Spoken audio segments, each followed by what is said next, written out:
Isu lemahnya soft skill generasi Z kembali menjadi perhatian seiring meningkatnya jumlah lulusan muda yang memasuki dunia kerja. Generasi ini kerap mendapat stigma kurang disiplin, mudah menyerah, hingga dinilai lemah dalam komunikasi profesional. Generasi Z tumbuh di era digital dengan ritme kerja yang cepat dan fleksibel. Namun, perbedaan gaya kerja tersebut sering kali berbenturan dengan budaya kerja konvensional, sehingga memunculkan persepsi negatif terhadap kesiapan mereka di lingkungan profesional. Fandi sebagai narasumber yang juga merupakan seorang Gen Z yang memiliki usaha di bidang F&B menuturkan bahwa stigma Gen Z yang ada pada masyarakat tidak sepenuhnya salah. Ia menekankan bahwa soft skill komunikasi sangat penting di dunia kerja.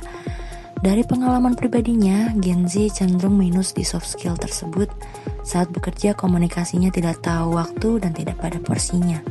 Fandi juga menjelaskan, inisiatif kerja pun sangat dibutuhkan di dunia kerja.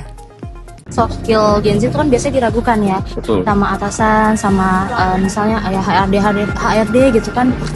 Jadi kayak stigmanya itu Gen Z tuh orangnya pelin-pelan juga, pilih-pilih dan nggak ada semangat kerjanya lah kayak gitu ya. Betul. Jadi faktor apa sih yang paling mempengaruhi penilaian negatifnya Gen Z itu tentang soft skill?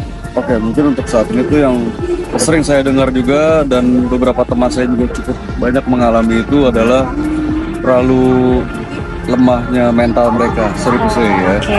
Karena memang mereka itu baru sekali diperingatkan atau kayak diberitahu untuk ngelakuin ABCD dengan cara demikian, tapi mereka tuh lebih sering membangkang dan pada akhirnya jika tidak didengarkan oleh atasan lagi, itu pun juga akan mempengaruhi ke merekanya bahwa kayak saya nggak didengerin, mending saya keluar aja deh cari yang lain lagi pekerjaan dengan halnya gitu.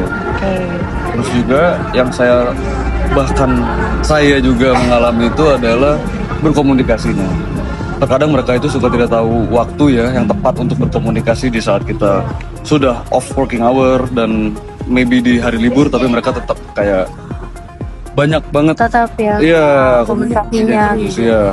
Jadi pas di jam kerja juga kayaknya harus profesional malah kayak betul. Gitu.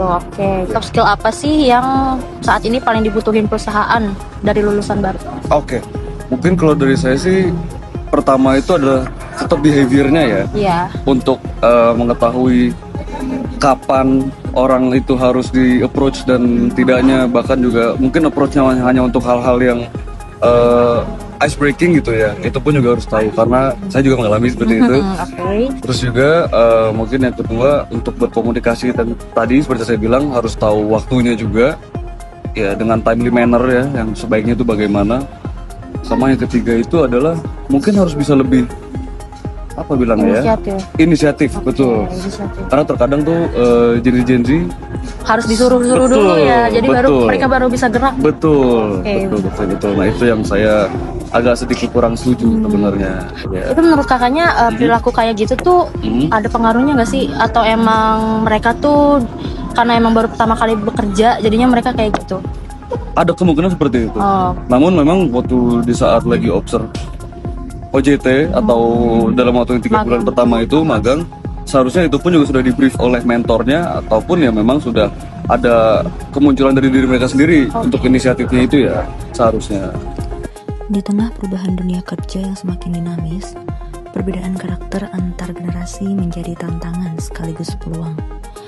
Alih-alih memperkuat stigma, kolaborasi dan pembinaan dinilai menjadi kunci agar potensi generasi Z dapat berkembang dan berkontribusi bagi masa depan dunia kerja.